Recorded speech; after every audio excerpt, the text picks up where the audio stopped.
Em Salvador, há portas que não combinam com a versão oficial da cidade.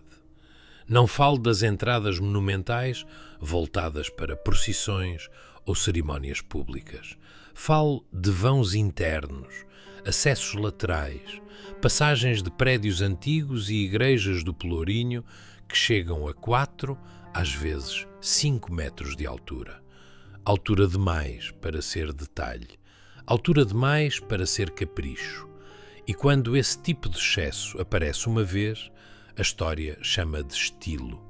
Quando aparece de novo e depois de novo, ele deixa de ser estilo e começa a parecer vestígio.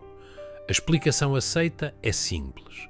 Salvador foi a primeira capital do Brasil, centro administrativo, religioso e comercial de enorme importância. Era natural que seus edifícios fossem construídos para impressionar. É uma resposta confortável. O problema é que ela não resolve a pergunta principal. Impressionar quem, exatamente? Porque certas proporções não produzem apenas imponência. Elas alteram o uso do espaço. Mudam a relação entre corpo e arquitetura. Fazem um homem comum parecer menor do que deveria parecer, dentro de um lugar supostamente feito para ele. No Pelourinho, isso se torna difícil de ignorar. A cidade histórica é apresentada como memória colonial preservada, mas basta observar com atenção para perceber que alguns edifícios não parecem apenas antigos, parecem deslocados. As fachadas sobem com uma verticalidade desconfortável. As portas não funcionam como simples entradas. Elas se impõem, como se tivessem sido pensadas para uma escala anterior à nossa leitura habitual da história. E o mais estranho é a naturalidade com que tudo isso foi absorvido, como se o olhar tivesse sido treinado para não reagir. Os relatos se repetem entre visitantes e moradores. Em Salvador, esses sinais aparecem em toda parte, não como exceção rara, mas como padrão espalhado entre igrejas, prédios administrativos e estruturas de pedra que sobreviveram às reformas, às trocas de função e às camadas de narrativa acumuladas ao longo dos séculos. Sempre a mesma sensação. Alguma coisa ali é grande demais para a justificativa oferecida. E então surge o detalhe que muda o tom da investigação. Em vários desses edifícios, a escala vertical vem acompanhada de outra anomalia. Janelas que hoje parecem começar abaixo do nível da rua, bases comprimidas, linhas arquitetónicas interrompidas pelo solo, como se o chão atual não fosse o chão original. É aí que a leitura deixa de ser apenas estética, porque uma porta excessivamente alta pode ser defendida como símbolo de poder, mas um pavimento que parece afundado exige outra explicação. Se isso fosse um caso isolado, ainda seria possível chamar de adaptação urbana, reforma, calçamento elevado pelo tempo. Mas Salvador não entrega um único indício. Ela entrega um conjunto. Portas gigantes, proporções fora do comum, partes baixas engolidas pela terra. E quando esses elementos aparecem juntos no coração da antiga capital do Brasil, a pergunta deixa de ser arquitetónica e passa a ser histórica. Talvez o Pelourinho não esteja apenas preservando um passado. Talvez esteja encobrindo outro. No começo, a tendência é tratar essas portas como o exagero barroco. Salvador é vendida assim, grandiosa, teatral, feita para o impacto. Só que o problema do Pelourinho não é a beleza, é a repetição. Quando a mesma lógica de escala aparece em igrejas, sobrados oficiais, corredores de serviço e edifícios ligados ao antigo poder administrativo, a explicação ornamental começa a perder força. O que se repete demais deixa de parecer escolha, começa a parecer herança. Caminhando entre as ladeiras, a sensação se impõe aos poucos. Não é apenas a altura das entradas, é a relação entre portas, janelas, pé direito e massa de pedra. Há fachadas que parecem erguidas para sustentar uma verticalidade maior do que a necessária. Há interiores que não passam a impressão de terem sido feitos para acolher pessoas, mas para enquadrá-las, diminuí-las, colocá-las dentro de uma ordem já pronta. Isso seria apenas linguagem de poder, se não houvesse um detalhe incómodo. Em vários pontos, as partes baixas desses edifícios parecem não pertencer inteiramente ao presente. Algumas janelas estão baixas demais em relação à rua atual. Outras parecem cortadas pelo solo. Certas portas dão a impressão de ter perdido a base original, como se a cidade tivesse subido em volta-velas, como se o nível do chão tivesse mudado depois que a arquitetura já estava ali. A história oficial tem respostas previsíveis para isso. Recalçamento, reformas, sucessivas camadas urbanas, adaptações ao relevo. Tudo plausível à primeira vista. Mas plausível não é a mesma coisa que suficiente. Porque quando você observa um prédio isolado, qualquer justificativa funciona. O problema começa quando o padrão atravessa quarteirões inteiros. Quando o enterramento parcial não aparece como exceção, mas como linguagem silenciosa. Quando a cidade antiga exibe, ao mesmo tempo, entradas altas demais e pavimentos baixos demais, a combinação é estranha, e é essa combinação que os relatos insistem em apontar. O Pelourinho, então, deixa de parecer apenas um conjunto colonial bem preservado. Ele começa a se comportar como um arquivo físico de camadas interrompidas. A superfície conta uma história coerente. Capital portuguesa, centro religioso, riqueza, administração, decadência, restauração. Mas a pedra, às vezes, parece contar outra. Uma história menos linear, menos confortável, onde parte da cidade não foi simplesmente construída, e sim recebida, adaptada, enquadrada dentro de uma narrativa posterior. É isso que torna Salvador tão perturbadora dentro dessa investigação. A anomalia não está escondida num lugar remoto. Ela está exposta, fotografada, visitada, restaurada, transformada em cartão postal. E mesmo assim continua produzindo a mesma pergunta, cada vez que o olhar desacelera. Por que uma cidade oficialmente colonial parece guardar proporções e marcas de soterramento que a própria versão oficial nunca explica por inteiro? Quando a arquitetura começa a resistir à explicação, é porque talvez ela ainda esteja preservando a memória de algo que a história preferiu simplificar. É aqui que a pergunta muda de forma. Até agora, ainda era possível tratar Salvador como um caso de excesso visual, uma cidade onde a religião e o poder colonial usaram a arquitetura para produzir reverência. Mas há um ponto em que essa leitura deixa de sustentar tudo. Esse ponto aparece quando se observa não apenas a fachada, mas a mecânica do espaço. Escadas com degraus mais altos do que o confortável. Portas internas grandes demais para a função que cumprem. Janelas elevadas, como se o alinhamento humano não fosse a medida central do projeto. De repente, o problema já não é a aparência, é o uso. Uma entrada monumental na fachada principal ainda pode ser justificada como símbolo. O mesmo já não vale para corredores laterais, acessos secundários, salões internos e áreas administrativas. Em teoria, esses espaços deveriam ser resolvidos com eficiência, não com gigantismo.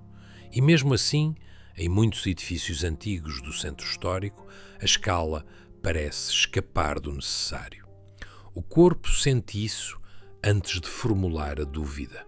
Há lugares em que a pessoa não se sente apenas pequena, sente-se fora de proporção com o ambiente, como se tivesse entrado numa estrutura que aceitava outro padrão físico como referência. É por isso que a teoria dos gigantes encontra tanto eco entre quem observa Salvador sem pressa. Não porque existam provas definitivas, mas porque a arquitetura oferece um desconforto que a explicação oficial tenta suavizar rápido demais. Dizer que tudo é teatralidade barroca resolve a superfície, mas não resolve o acúmulo. Não resolve, porque certas medidas reaparecem onde a cerimónia não exigia isso. Não resolve porque a verticalidade parece, em vários casos, funcional e não apenas estética. E, sobretudo, não resolve porque tantos elementos baixos parecem hoje, parcialmente, engolidos pela terra. Quando portas altas e pavimentos soterrados aparecem juntos, nasce uma hipótese mais incómoda. E se parte desses edifícios não tiver sido erguida exatamente no contexto em que nos disseram? E se estruturas anteriores tiverem sido reaproveitadas, elevadas, adaptadas, rebatizadas dentro de outra história? Nesse cenário, o que hoje chamamos de arquitetura colonial não seria necessariamente criação integral, mas ocupação de uma base mais antiga encaixada à força numa cronologia posterior. Isso ajuda a entender porque certos prédios parecem ter uma espécie de dupla linguagem. Na superfície, a decoração pertence ao período conhecido, mas a massa, a altura, a sensação estrutural parecem obedecer a outra lógica, mais pesada, mais antiga, menos ornamental do que o discurso turístico permite admitir. Salvador, então, deixa de ser apenas a primeira capital do Brasil. Passa a parecer um lugar onde uma história oficial foi instalada sobre uma fundação cuja origem permanece desconfortavelmente opaca. E quando uma cidade começa a sugerir que foi herdada antes de ter sido construída, cada porta grande demais deixa de ser detalhe, vira testemunho mudo de uma escala que talvez nunca tenha sido realmente explicada. Se Salvador parece guardar uma escala que não combina com a versão oficial da sua origem, Petrópolis provoca um desconforto diferente. Ali, a narrativa já chega pronta. Cidade imperial, refúgio da corte, planejamento elegante nas montanhas, uma criação ligada ao desejo da família imperial de construir, longe do calor do rio, um centro de poder mais ordenado, mais europeu, mais controlado. Tudo parece claro demais. Histórias claras demais costumam esconder as partes mais frágeis.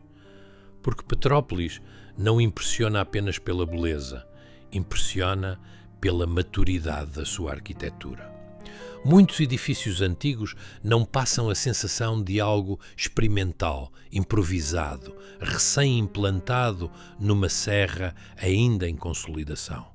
Passam a sensação oposta, como se tivessem surgido já resolvidos, já pesados, já inseridos numa lógica construtiva anterior ao próprio discurso de fundação.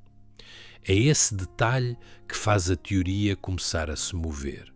A versão oficial afirma que a cidade foi organizada ao longo do século XIX como projeto imperial. O problema é que quando se observa certos casarões, estruturas de pedra, embasamentos robustos e proporções monumentais, surge uma dúvida difícil de ignorar. Isso realmente foi construído do zero naquele momento ou foi assumido como herança disponível? Porque há uma diferença entre erguer uma cidade e ocupar uma cidade. E Petrópolis, em alguns pontos, parece menos o resultado de um nascimento e mais o de uma apropriação bem narrada. O relevo da serra deveria ter imposto limites severos, transporte difícil, logística complexa, terreno acidentado. Um cenário que exigiria tempo, adaptação e marcas visíveis de esforço progressivo. Mas certos edifícios antigos parecem escapar dessa lógica. Eles aparecem como blocos sólidos, seguros de si, como se a dificuldade da montanha já tivesse sido vencida antes. E quando uma cidade, oficialmente planejada, parece pronta demais para a sua própria história, a pergunta muda de tom. É aí que a ideia de um passado reaproveitado entra com força. Não como fantasia gratuita, mas como resposta ao que o olhar encontra. Construções que parecem antigas demais na base e narradas demais na superfície.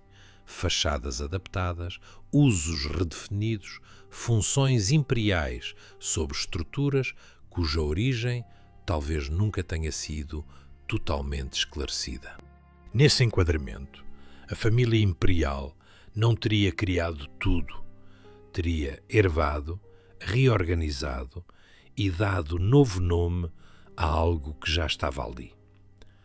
Petrópolis, então, deixa de parecer apenas um símbolo do Segundo Reinado.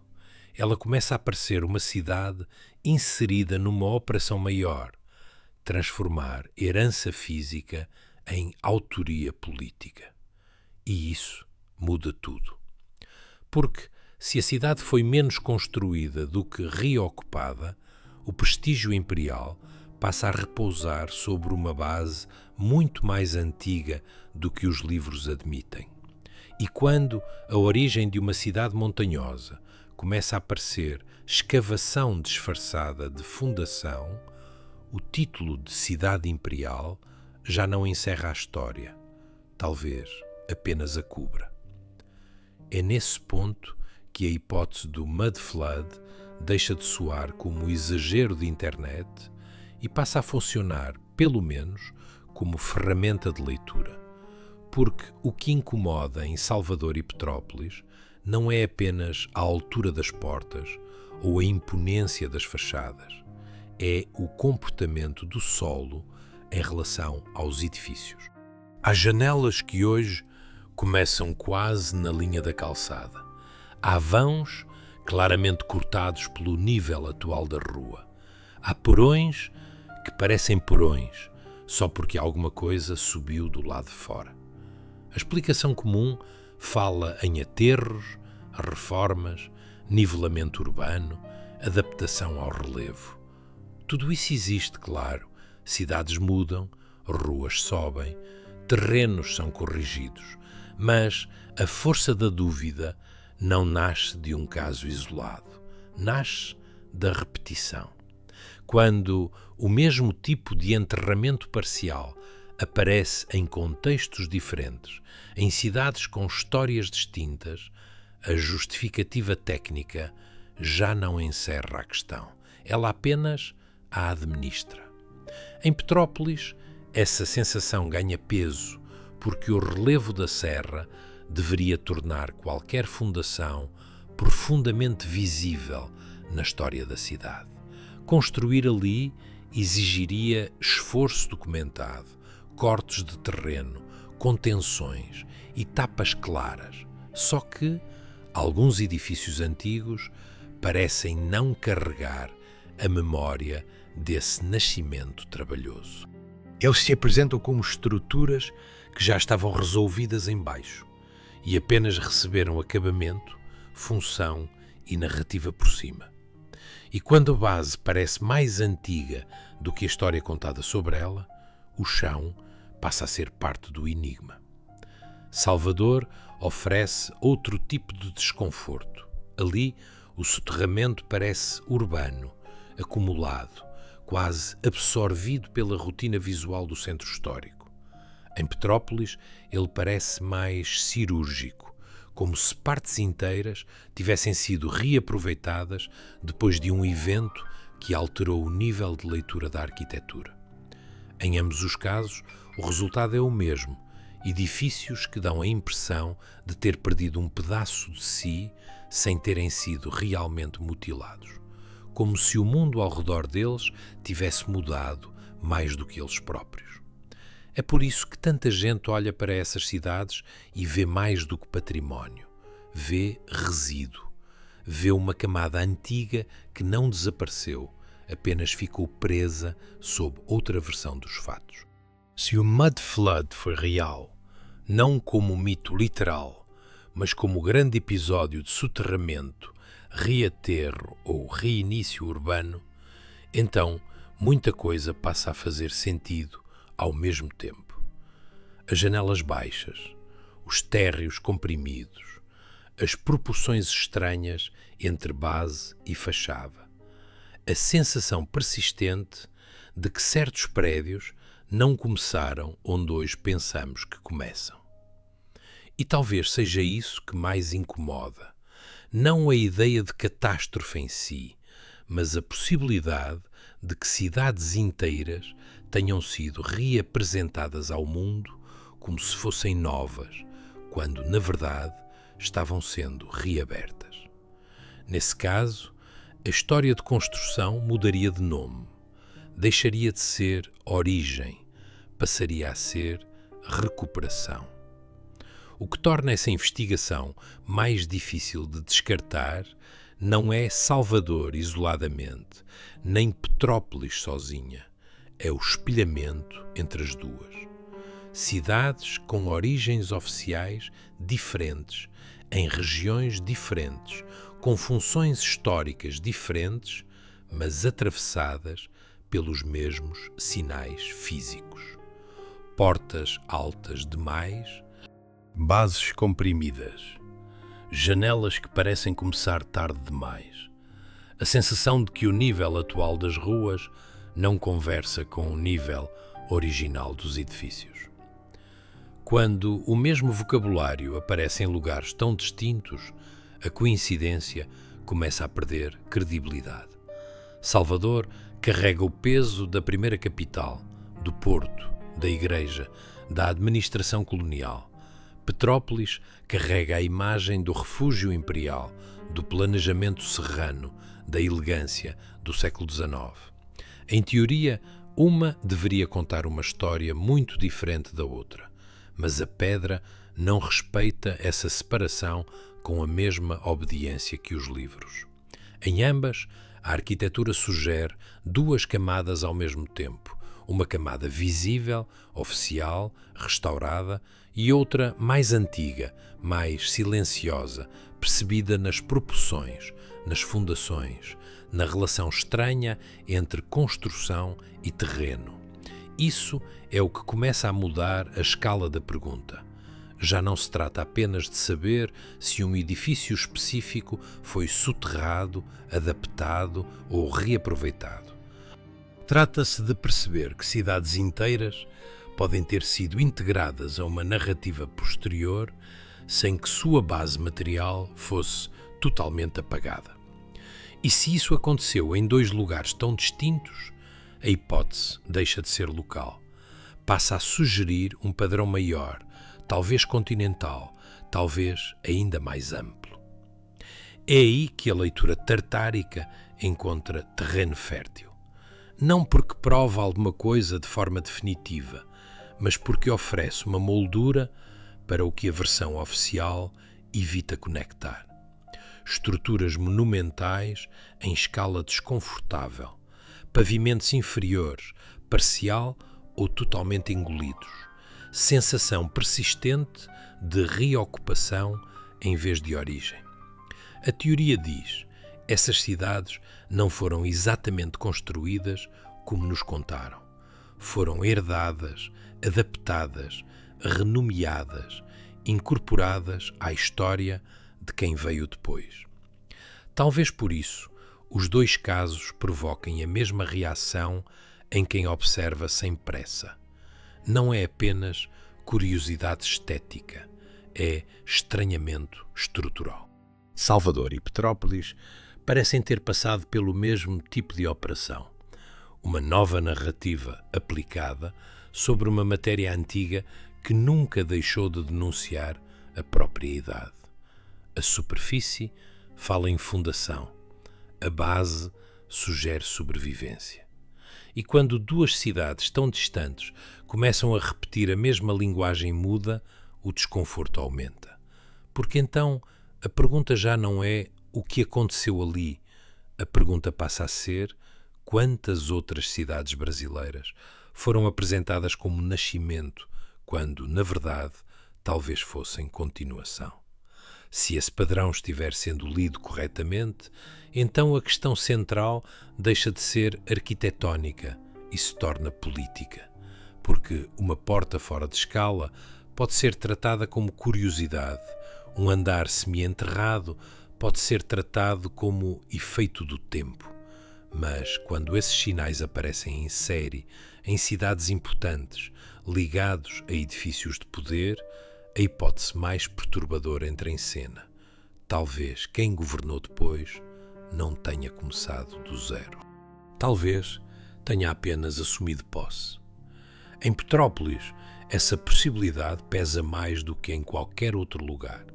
A cidade foi transformada em símbolo da ordem imperial brasileira, como se sua existência provasse a capacidade da monarquia de planejar, construir e civilizar a Serra.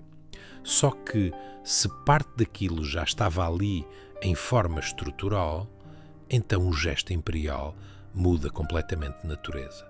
Não seria criação, seria ocupação com selo oficial. Não seria nascimento, seria apropriação narrada como origem. E isso ajuda a explicar uma coisa que a história raramente discute com profundidade. O poder não precisa construir tudo para parecer fundador.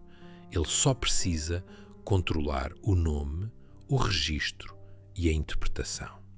Se uma estrutura antiga é restaurada, adaptada e colocada a serviço de uma nova elite, pouco tempo depois ela passa a pertencer não a quem a ergueu, mas a quem conseguiu escrever sua certidão histórica. A pedra continua a mesma, o sentido é que muda. Salvador e Petrópolis, vistas por esse ângulo, deixam de ser apenas cidades marcadas por anomalias. Elas passam a parecer vitrines de um processo maior, heranças materiais absorvidas por regimes posteriores que precisavam parecer inaugurais. A família imperial, nesse cenário, não seria lembrada como descoberta de um passado oculto, mas como administração de um espólio incômodo. Um espólio grande demais, sólido demais e antigo demais para ser destruído por completo. É por isso que a teoria incomoda tanto, porque ela atinge o coração da legitimidade. Se edifícios monumentais já existiam, ainda que em estado parcial, soterrado ou degradado, então a narrativa do progresso muda de direção. O que chamamos de avanço pode ter sido, em parte, reativação. O que chamamos de fundação pode ter sido limpeza, reforma e reclassificação. E o que chamamos de património imperial talvez esconda uma camada anterior que nunca recebeu o nome que merecia. Nesse ponto, a pergunta já não é se houve gigantes, nem se o Mud Flood explica tudo sozinho. A pergunta é outra, mais seca e talvez mais perigosa. Quem herdou essas estruturas? E porque precisou convencer o país de que elas tinham acabado de nascer. Porque quando o poder passa a depender da amnésia, cada fachada restaurada deixa de ser apenas memória. vira também silêncio organizado. No fim, o que fica em Salvador e Petrópolis não é uma prova fechada, é algo mais difícil de neutralizar. Uma sequência de sinais que se sustentam mutuamente. Portas grandes demais para a escala humana comum, pavimentos que parecem ter sido engolidos, janelas que hoje nascem quase dentro da terra, edifícios associados ao poder surgindo já maduros, já pesados, já completos demais para a história simples que lhes foi atribuída. Cada detalhe isolado pode ser explicado, o conjunto é que resiste. É isso que transforma a suspeita em investigação. Porque a versão oficial continua funcionando enquanto olhamos para cada anomalia separadamente. Uma porta monumental aqui, um aterro urbano ali, uma reforma, um recalçamento, uma adaptação ao relevo. Mas quando Salvador e Petrópolis começam a repetir a mesma gramática silenciosa, a margem para chamar tudo de coincidência se estreita e o que antes parecia curiosidade local passa a insinuar uma camada histórica mais profunda, talvez mais antiga, talvez deliberadamente simplificada. Salvador, com seu centro antigo exposto ao olhar de todos, parece preservar a escala de algo que não cabe inteiramente no período colonial. Petrópolis, com sua imagem de cidade imperial exemplar, sugere outra operação, menos a criação de uma ordem nova e mais a ocupação elegante de uma estrutura ervada. Uma guarda vestígios à vista, a outra os organiza sob uma narrativa de origem. Juntas, elas produzem a mesma impressão. O Brasil pode ter recebido mais do que construiu. Talvez seja por isso que esse tema volta tantas vezes. Porque ele toca num medo silencioso, o de que parte da nossa história material não tenha sido apagada, apenas reinterpretada. O de que certas cidades não tenham começado quando nos disseram que começaram. O de que o passado oficial seja, em alguns casos, menos uma lembrança fiel do que uma moldura colocada sobre algo mais antigo, mais vasto e mais difícil de admitir. Os gigantes, nesse contexto, deixam de ser apenas figuras literais, passam a representar uma escala perdida, uma medida anterior, uma presença que talvez explique porque certas construções parecem grandes demais, pesadas demais, seguras demais para os homens que oficialmente as levantaram. Não é preciso afirmar mais do que isso. Basta perceber que a arquitetura continua dizendo, em pedra, aquilo que os registros nem sempre quiseram preservar. E talvez esse seja o ponto mais incômodo de todos. Se há vestígios de um passado encoberto, eles não estão escondidos em desertos distantes, nem em arquivos inacessíveis. Estão nas cidades, nas ruas, nas fachadas restauradas, nos andares enterrados que aprendemos a chamar de porão, nas portas diante das quais o corpo, por um instante, sente que alguma coisa não fecha. E às vezes é nesse pequeno desajuste entre o corpo e a pedra que uma história inteira começa a rachar.